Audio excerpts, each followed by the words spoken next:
Hello, this is Amos, and welcome back to Backpacker Diaries. This video is part of a larger project of exploring the Great Western Trail in sections. It's a multi-use trail that stretches all the way from Mexico to Canada, through Arizona, Utah, Idaho, and potentially Wyoming and Montana. On this hike, I'll be covering a section of the Great Western Trail that starts from Chokecherry Point and head northbound to Blind Lake and a few other lakes.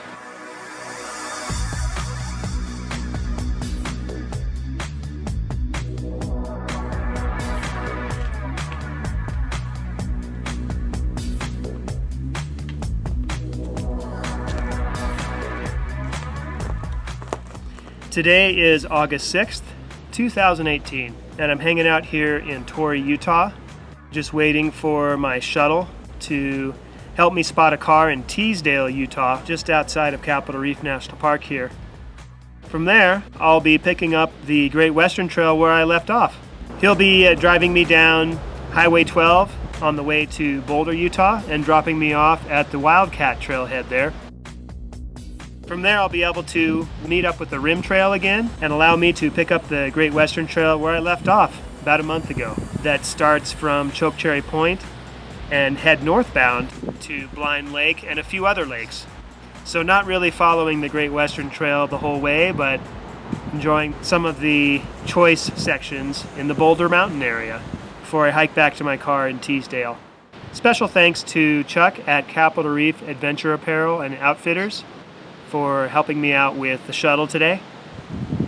It's definitely a little smoky out with the wildfires happening in not just California, but also the Cove Creek fire that's still burning over in the Fish Lake National Forest, a little bit northwest of here.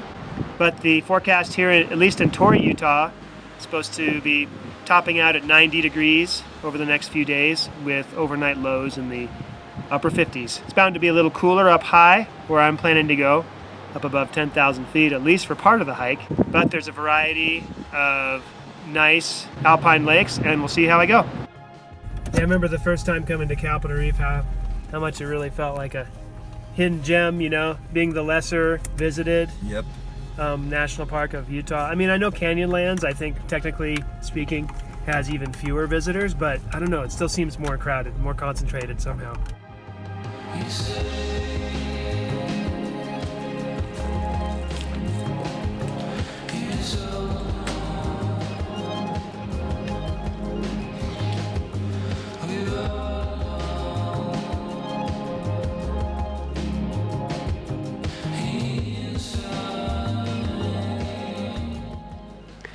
Today is August 7th, 2018.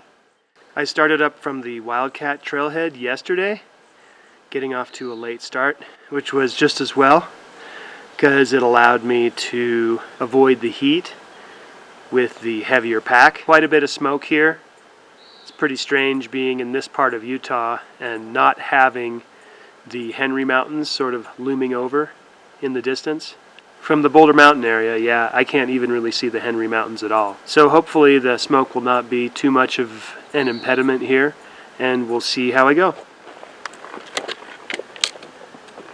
Well, I've made it up to the four-way junction where the Wildcat Trail intersects with the terrace trail that I was on about a month ago, and this old Jeep trail that I'm going to continue up to get to Chokecherry Point.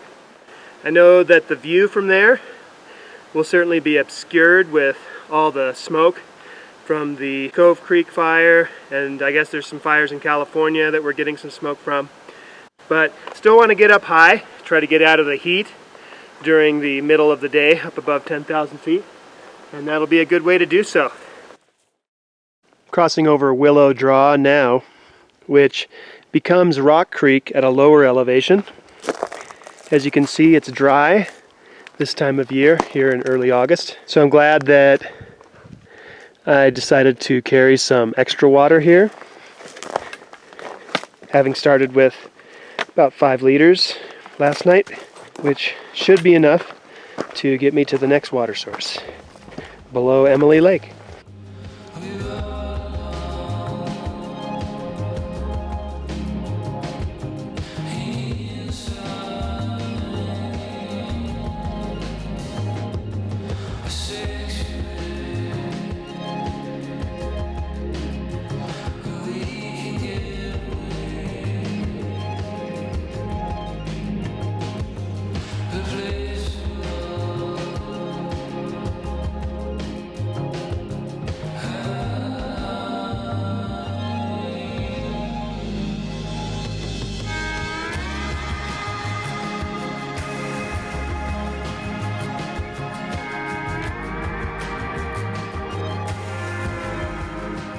After about 9 miles or so of hiking, made it down to Emily Lake, and also a swiftly moving little stream here that's a welcome water source. Ice cold too. Must have been the same stream that I saw up a little higher. Then it appeared to go underground, but it re-emerged right here next to the lake, where there's a few campsites that are a little close to the lake, but I'm gonna choose the one that's furthest away on the south side and enjoy a night here next to Emily Lake. No bug issues that I've noticed yet, so rather pleasant spot here in Dixie National Forest.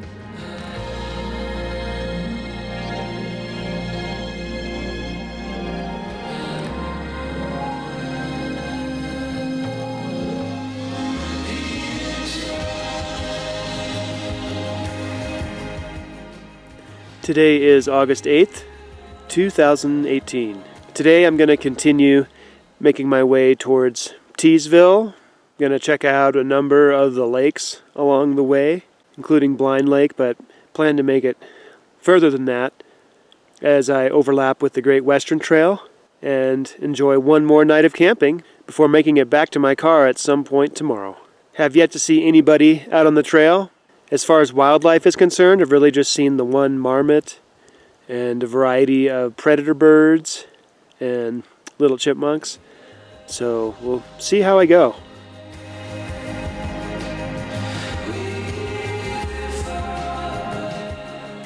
I know there is potential for bears in the Boulder Mountain area, which is why I've been careful to hang my food properly. The sun's just now coming up over the ridgeline, so I'm about to head out and we'll see how I go.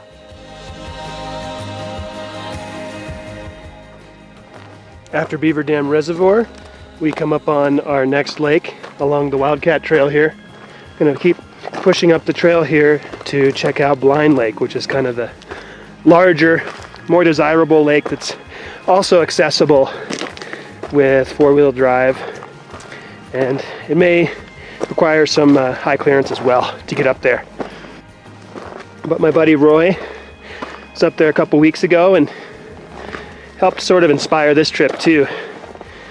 The pictures he shared from Blind Lake were pretty nice, so hoping to see it from some other angles, maybe on the far side of the lake from the vehicle access.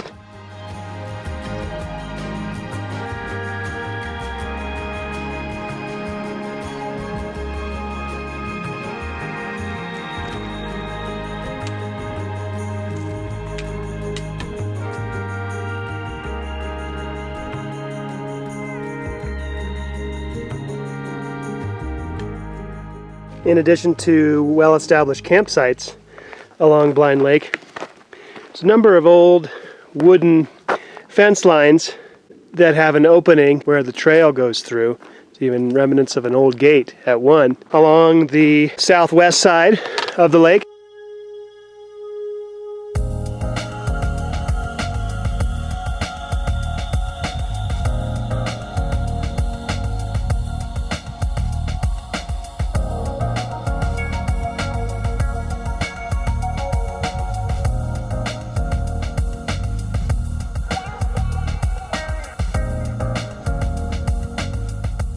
Now I'm coming up on Green Lake, next in the series of these alpine lakes.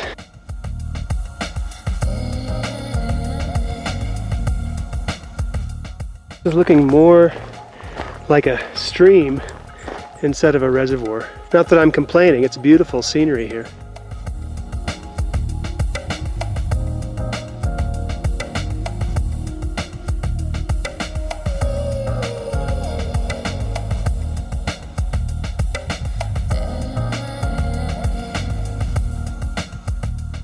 The Wildcat Trail has been overlapping with old Jeep roads and Forest Service roads this morning, but it's about to branch off from the Forest Service Road 179 and head westbound towards Left Hand Reservoir.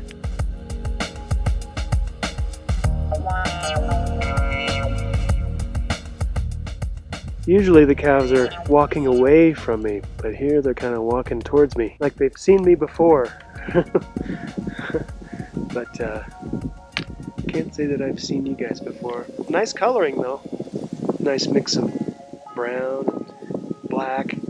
A couple of white faces in there too. Must have me mixed up with their cattleman owner.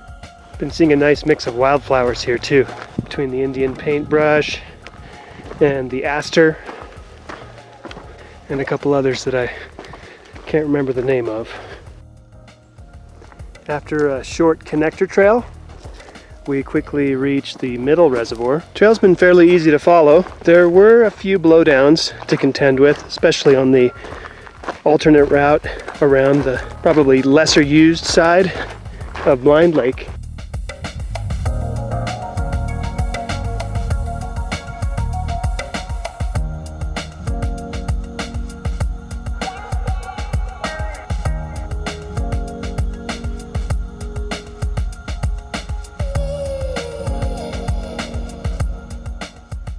I ended up going on a bit of a cross-country adventure. Another shortcut that seemed like a good idea at the time. As I was wandering down the Wildcat Trail, I saw a faint little ATV track leading off westbound in the direction of Lost Lake. And that got me started down this little alternate route that I partook in that was a bit rough at times. Probably got a few scratches on my legs, but here I am. Lost Lake, now found. Now it'll just be a matter of finding a campsite. I imagine a lake like this has got to have at least one developed campsite. I'll see what I can find here in the Dixie National Forest.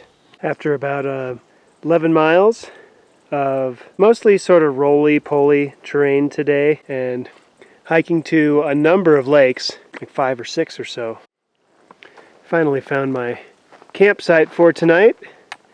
This will do nicely.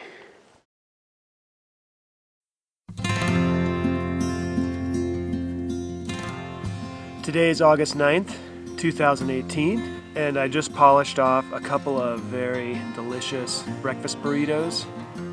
I packed along a combination of whole egg powder, dehydrated tomatoes, textured vegetable protein, salt, and chili flakes, along with some crumbled up sort of crunchy cheese snack things that are 100% cheese, not the cheese crackers. So good, with a couple of the whole wheat tortillas that were left over from my lunch rations that I packed on this particular trip. And I'm just savoring my last few hours here on the trail. Once I counted how many lakes I passed yesterday, I realized that there were 9 lakes over 11 miles, so pretty extraordinary. I mean, a couple of those lakes were kind of low and swampy, and another one of the lakes was more of a meandering stream than a lake or a reservoir. Really enjoyed Lost Lake here. It's a natural lake, not a reservoir, like some of the lakes I passed yesterday. Got to take a dip in and freshen up yesterday, which of course is always a major bonus. Quite a bit of orange light this morning, given the forest fire smoke that's still in this part of Utah here in early August. So in spite of the reality of forest fire season out west here, still really enjoyed getting out on the trail. Really enjoyed the roly-poly terrain that was coming in and out of those various lake basins. And I've just got a couple more miles here on the Wildcat Trail before I take a right turn eastward back towards the Coleman cutoff where I parked my car. Had a hummingbird come and say hello this morning, and these beautiful blue dragonflies, I've seen those at I think all of the lakes that I've stopped at to spend time. No megafauna on this trip, but the birds and the one marmot I saw have been enough to keep me stimulated in the wildlife department. So I expect to see at least one more lake aside from Lost Lake here on my way out today, and we'll see how I go. She took a boat onto the water, gentle mist upon the surface, floating colors, scattered rainbows.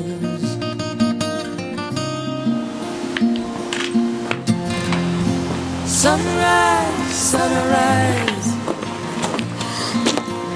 dawn coming over the horizon.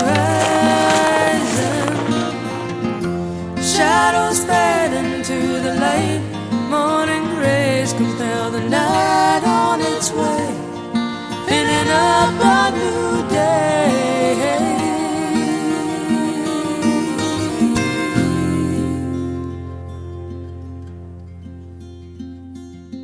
That last section of the trail felt a little bit post-apocalyptic, walking through the burned area with the wildfire smoke in the background, but still, all in all, very worthwhile trip.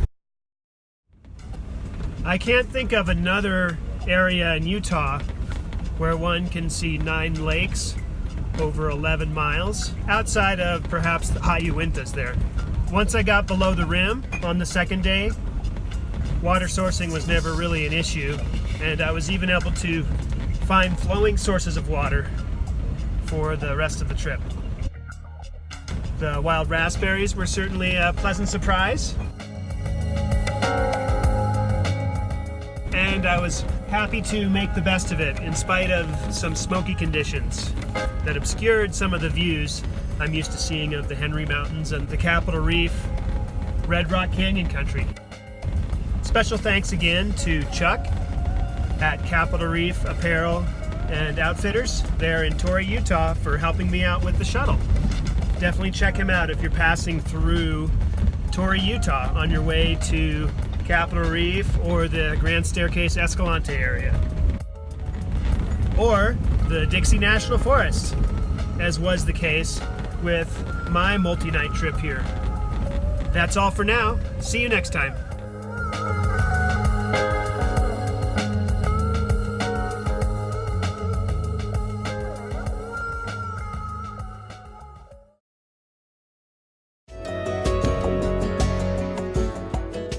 On the next Backpacker Diaries season finale.